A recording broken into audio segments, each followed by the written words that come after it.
Yeah, because then you're on tape. But every Saturday it's again morning, like this podcast.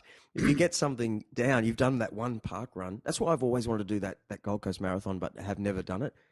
Because I want to open the paper like everyone else and go, oh, man, I finished 2050th. Yeah. Now, next year, I plan to be better than that one. Well, let's get a training program going for you. Let's get you every Saturday morning down to the park run. Look at me, man. I'm already fit. Look at me. And put in 2 more sessions. Yeah? A Tuesday and a Thursday, which I'm going to take control of. Yeah? As your coach. I'm going to give you 2 sessions a week, and your 1 session a week that you do religiously will be the park run. Gold Coast Marathon isn't far off, but there's so many other runs and races throughout the year. You actually said something on the last this is the second time on this podcast. You said something the last time, and I didn't interrupt you, but you said exactly the same thing as my mate who just went to Perth to do an ultra marathon. Was that 42 Ks or something? Anything over 42 is an ultra. Right, yeah. 42 is a marathon. So there was a 50 2 weeks ago over there in Bunbury. Oh, no, this was like 6 months ago. Anyway, Guy Newman, champion motocross rider, good mate. He went over there and he rides his bike every day. He does 100 Ks every day, every morning, and he's a plumber. It's, one of those guys, just like you, right? Always doing something and exercising for hours, right? Anyway, so I said, what's going on, what was running like? No, he ran for 40 Ks, I believe. Is that right? That's a marathon. Yeah, but you said 42. exactly the same thing as he did. I said, what does your body do? I can easily do 5 Ks a day. Like, that's kind of very easy. And my mind goes into another world, and next minute at the finish line, that's nothing. He goes, mate, around about the 28K thing, that's when I just hit a wall. And you said exactly the same thing on the last podcast. I'm pretty sure you even said 28 kilometers. Your body just kind of went, oh, this is hard. And then your mind was playing with you a little. That's where the pain should start to hit if you do it right. Isn't that funny though? You both sort of said the same, Kate. Like, you can have a wall of glycogen depletion, which will have you walking the rest of the way. That's not a good wall to hit. But you can hit. If you're pacing it right, a 42K run at about 2/3 of the way through it, you break it up into 3 14K runs to make 42. Yeah. So at the 28K mark, that's just. Well, that's what I he did. feel. A lot of people will say it's the 30, the 32. 32 is 20 at 20 miles. It's known to be a wall at 20 miles. Wow. But, normally if you just do a check in a run like that, you're constantly checking your vital signs and how your body feels. And normally by about that mark, you would expect to be hurting. Yeah, well, it's not natural, really. That's a long... You want to be feeling fairly comfortable at halfway, to be honest. Yeah. But then they're starting to tighten the screws by about 28. And obviously you don't want to eat, right? That feeling of having food in your stomach. But you need something. Some. So they have little energy gel sachets. Oh. It's like honey. Wow. It's basically like sugary syrup with salt in it. Right. So it's basically a salty, sugary... Like banana flavoured or chocolate flavoured or interesting. Cinnamon. I always think of your little joints in between each bone in your foot just getting smashed. Dun, dun, dun, dun. Like, that's why the recovery takes so long. Bad that is for you, really. Like, really. Like, well, you got to just watch your recovery, definitely. Yeah. I was listening... 100%. I was listening to a brain surgeon on one of these shows the other day saying how breathing is the number one bad thing for your brain. Your body is actually really great, but just to highlight how like anything you do is bad for you, really. So breathing creates this thing, and it gives you what's it called? Free. I'm going to stuff it up, but they were talking about the idea of getting Alzheimer's. Don't get punched in the head, don't run too much. Free radicals. Free radicals, yeah. Yeah. So, but breathing does that as well. Wow. So if you're constantly going, that's everyone does it. Let's face it, we're all going to go, but. That was interesting. Yeah. So then I think of all these runners just doing like 20 Ks just on a weekend. I'm like, you talk to these people and you see how alive and how vital they are. Talk to an elite triathlete and just see the sparkle in their eye and you go, I want a bit of that. Yeah. You know what I mean? Any Olympic athlete. Oh man, I've got to tell you a funny story. It's a great story. Actually, you might already know this story, but they had the Australian surfboat titles on the weekend, or the Australian surf titles on the weekend. And on the Gold Coast here, and at Tugun is where I like to run and surf everywhere. It's my nearest. And went there and they're having the boats, the big boats. So the club titles was up there at Kira, but just the boats, like the big man stuff where they're yelling at each other, crashing boats and ripping over. It was kind of exciting. But it was a bastard to park at. There was no parking. So I went this last Monday and I nipped off after work and went there for a run at 10 o'clock. And I get there and went, oh, you beauty, all the boats are gone, and all those marquees, every single marquee on the beach has, St Kilda team, Perth, everyone. And there was just one marquee still on the sand. And I went, oh, that's weird. They're all gone except for this one. And it said North Cronulla.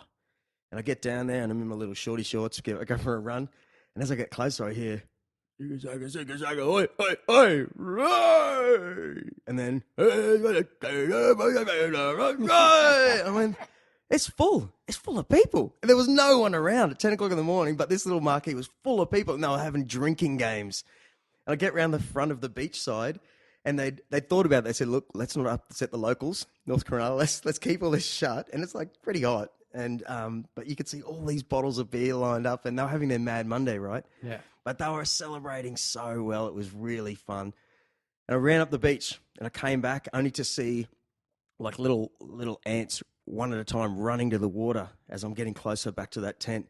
And I get closer, and then I realize, hang on, they're naked. They're doing nudie runs one by one to the water and back, running back to a tent full of blokes and women like, yay, get on your bazza. Oh, man, it was really cool. I don't know anyone that can do that anymore. You know what I mean? Like when they talk about footy and people going out and getting smashed. And so it was a really cool old school thing to see, like a club celebrating like champions naked. And these days, if you streak on a national event, they put your facial recognition photo on a national database, I think, now. And you're a registered sex offender and you can't go around children anymore. Yeah. Something like that. Yeah, and you ruin your sponsorship. All your sponsorship will be gone. It's a tough world, man. We just crucify our larrikins now, don't we? Mm. But I reckon there'll be a time where, like I showed you today, I made that ad for a chicken shop around the corner. I just made an ad because I liked them. And it was full of swear words and I made the dim sims look like dildos. They got dildos, And after I made it, I went, no, there's a market in here. It's like advertising and TV, especially in this country, has gone so anal. All this sponsorship and sport, it's gone so anal that there'll be alternate advertising soon where it's for real people, full of swear words and stuff that actually happens in that chicken shop, and people will love it more than seeing the fake Harvey Norman ad or something like. What, did you drop the fish? He dropped the fish. Oh, my God, he dropped it. Watch, he's going to slam dunk it. Oh, you're a crack up, mate. Don't worry about our chef. 3-second rule. Yeah, something like that. You know what I mean? Yeah. Seriously. You'd have imagine that. Health inspectors at your front door. Alternative advertising. Get massive hits. Slam dunk the fish. Yeah. I don't know, just something like that, but yeah. Oh. Sorry, I'm playing with the chords. I'm tweaking. Twerking. Twiddling. Fiddling? Oh, it's still on. All right. No, it's good. How are you, mate? Would have been 22 minutes. What are you doing today? You got a day off?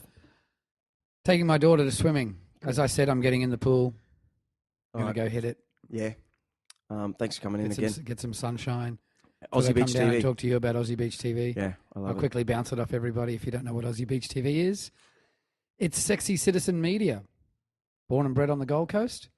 We're ready to go national. We're looking for girls on beaches or in towns all around Australia to don their bikini and take a microphone and a camera out on the street and tell us about what's happening in your world, in your little part of Australia. Yeah. We want to take people from all around the world and show them Australia through the bikini girl's eyes. Yeah, the real Australia. And be proud of being exactly who you are. A bloody Aussie. Yeah. Yeah. Jack Russell loves the show. Right. He's a bloody Aussie. He is. So anyhow. So Aussie Beach TV. He just set it up to meet girls. And it's working. What do you know? He's got girls all around him in the hot tub. Yeah. So we're going to be up in Brisbane on June the 21st, and we're going to be going to a protest there, and we're going to have Holly Taylor, a gorgeous photographic model, come out and be our bikini reporter for the day, and she's going to interview all the people at the protest about why they're there at the protest, and the protest is about our new vaccination laws here in Australia that say You must vaccinate your child to get your family benefit from Centrelink Right. for low-income families. Wow. To be honest, I've only copped a side, because like you know, I've stopped watching the news completely, stopped reading papers. So pretty much all my news now comes from other people's Facebook pages, which is pretty ignorant, you know. No, that's kind of cool. You're probably getting a better idea of what's going on. Yeah, but at the same time, the news made me so sad for years, and I didn't realise how much of in a hole I was getting. I opened it the other day, and they were crucifying some doctor in a hospital that he'd gone and joined ISIS, and it's like you turn straight to the funny pages. It's just all bullshit. Yeah, well, it's got nothing to do I can't with... swallow this stuff anymore. Yeah. I cough it back up. Yeah, I don't think we're made for it, man, because spitting it back up. you think about it. Right now, we're in Currumbin. I could walk from here to the local IGA and not have a problem in the world. Everything's pretty great. So there's no real reason, apart from the technology has enabled me to see the bad in the world. So it's actually really bad for someone like me who loves the good side of life, you know? Yeah. There's nothing... I'd like to cheer every single person up on the walk from here to IGA. Yeah. That's the real life. Yeah. If I'm feeling really sad about the news, I can walk down the road and make all those people sad because I'm 100%, feeling so horrible about all the bad, you know? So I'm glad your Aussie Beach TV is very clever. You're probably going to try and talk over this and not let it sink in, but I want to tell you, having girls in bikinis, and these aren't just, like you've said, these aren't just any girls. These are girls who can talk, and you're kind of like throwing a trick to the media. You're saying, you know, look at us. We have to do this trick to get you to watch us. But at the same time, we're also highlighting some of the dumb things you media guys don't do. So it's a really clever idea. And you've made a lot of videos. I reckon you're only just starting. Yeah, a lot of ways we're just starting, definitely. I reckon you've got a lot of work in the future, and you'll probably laugh at these first few years. You know what I mean? The garage days. Yeah, but from me on the outside, the glossy side, going, dude, you're kicking it. This is the greatest product in the world. Yeah. But you're constantly on the hunt, right, for sponsors, people to help, like constantly working hard on this thing. But I'm going to say to you that this is your life. You got to keep it going. Well, it's what I've asked for, and I'm prepared to do it for 20 years or so. And it'll always be my outlet, but it'd be nice to be able to fund it, to be able to make it full time, so that I can really do what I want to do with it. Because every day I can wake up and make another video. Nothing's stopping me. No, a lot of good girls out there. Just time and money. Yeah. All right, mate. Once again, it's a big country. I could be traveling all around the country doing this, and we could be reporting back to you every week with a new.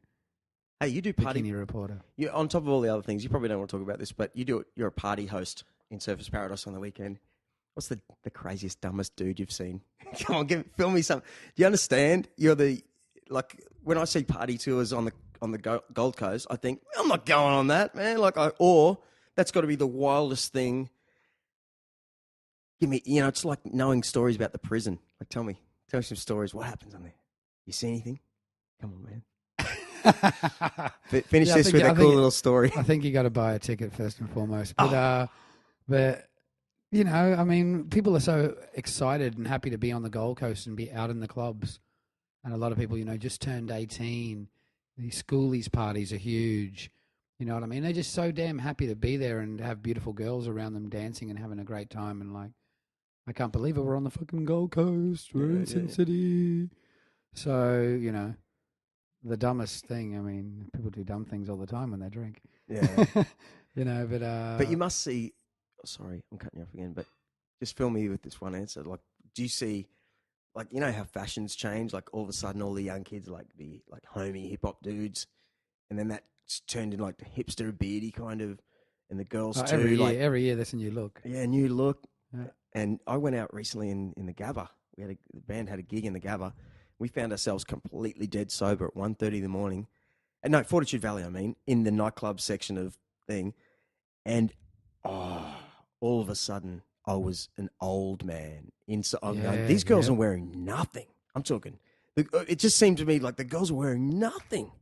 Like no underwear under these nothing clothes anyway. It was just... Lots of side boob. It's like, what the hell? Lots of side boob. It was weird, man. And then all around were these no one is a real drinking alcoholic. It seemed like everyone was on drugs, so there was a strange kind of electricity in the air. In the air, it's like it's not really dangerous, but it's kind of very dangerous. But there's no like alcoholic fights going, but there's a lot of like tension and naked chicks. It was weird.